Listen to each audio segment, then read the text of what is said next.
We've had lots of bubbles. I've experienced a number of bubbles. My first bubble, going back to the 60s, was the laser bubble.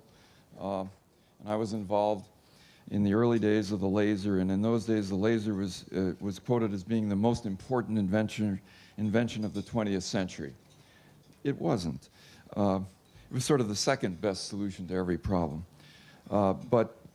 Nevertheless, although most laser companies failed, the company I was involved with that I started called Spectrophysics is still surviving, still going, and is the major player. The next big bubble I was involved with was the mini computer bubble. And again, most of those players have disappeared. But fortunately, I was involved with starting the Hewlett-Packard computer business, and it's done pretty well. And Compaq. And then the next bubble was a big one. It was the biotech bubble. It was much bigger than the other ones. We started Genentech, which was the first biotech company. And then there were literally thousands of biotech companies. And venture capital got them started, but of course there wasn't enough capital to see them all the way through the hundreds of millions of dollars it takes to survive a clinical trial for the Food and Drug Administration. So there was a huge consolidation. That bubble burst. But again, the early innovators like Genentech, Hybridtech are still there doing well. So now we have the internet. I think we see a somewhat similar thing where these companies are striving to achieve, they call it a land grab or market share. They're literally spending hundreds of millions of dollars on advertising to establish themselves. Recently in our big Super Bowl thing, which is a big sports event in America, it was the dot-coms that were doing most of the advertising, spending just incredible amounts of money. So I don't think that there's going to be enough money in the venture capital pool to see all these companies through the second and third trips to the well. So I think there'll be a lot of consolidation. The only thing I ever do is invest in the people. When a person comes to me that I know and I trust and I think they have integrity and I think they're fair and I think they're balanced and centered and are going to move forward in a rational way to make the company successful, being fair to all of the employees and so forth, then I'll invest. That's the kind of thing I invest in. I don't really think too much about the idea because I figure if somebody's got all of the other ingredients, then they probably got a good idea. And I'm not one to be able to judge the idea as much as I am the quality of the people. So if you keep that in mind as you think about the company you want to carry forward or the company you're trying to get money for, put your people forward, and I think you'll be a success. What do we look for in an entrepreneur? Well, Jim Clark is a good example. Jim and other entrepreneurs like that have a tremendous sense of urgency. They want to get it done. They want to get on with it. They want to succeed and succeed quickly. They really have a sense of urgency. We look for that. One of the things that New Zealand suffers from is that you're in a beautiful part of the world, but you're in a forgotten part of the world. And so I think you've got to find ways to get on the radar screen. This is a wonderful moment with the America's Cup to be able to do exactly that.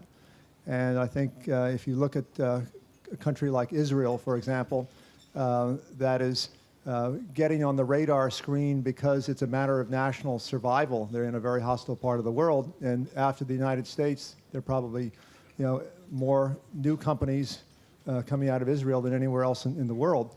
And Israel isn't much different in size than you are here in New Zealand. So I'd say that you need to make as many network informal as well as formal connections back to the big markets of the world, the United States, Europe, rest of Asia.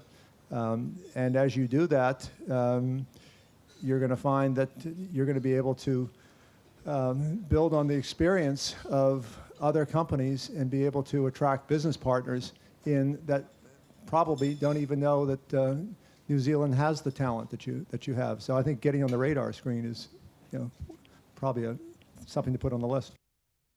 There's always a lot of risk, or some risk, in a venture. And we try to structure the deal to pull the risk up to the front of the deal. If it's marketing, we'll work on that first. If it's technology, management, production, whatever it is, we'll try to restructure the deal so that the initial money gets rid of that risk, and then we'll invest much more money at a much higher price, so that if the entrepreneur has pulled this thing off properly, he will end up owning much more of the company if he plays it our way by restructuring it this way than if he just raises all the money he needs on day one.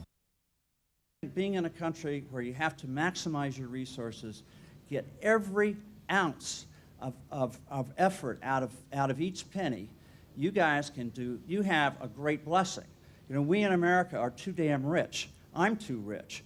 You know, I have to spend all this money, you know, to win a silly trophy. But you guys can do it with just 16 million. That's US dollars, not Kiwi dollars. And I think you guys can turn that into a tremendous asset. You know, look at the technology you have, look at the resources you have, be more cost-effective in applying it, smarter than anybody else, and you could take over the world. One thing, obviously, this country has going for it, in the largely English-speaking world, is that it's an English-speaking country. Your physical isolation doesn't serve you, of course, but with the electronic world that's been kind of ushered in with the internet, I think you should be able to build some businesses that quickly get out and reach the larger population through that. But you know, I actually think you're in a much better stead than lots of companies, lots of countries in Europe. You know, despite your size and despite your relative isolation. So I think it's just a matter of kind of having the confidence and the dedication to continue to go. And you probably, when you start a company, should seriously, the world's largest single market with a single set of laws, it seems to me at least, in this era of high technology is the States.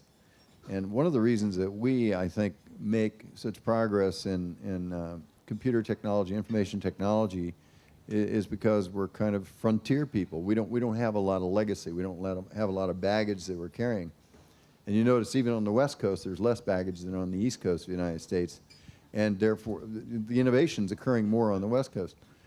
You should be able to do some of the same, just because of your relative lack of legacy. I mean, you're a little bit more encumbered by your British heritage than we are, but you know, if you can shake that a little bit and get out there and just stir it up and don't be shy and go forward. I mean, do what you're doing with a cup. You know, just seize the day.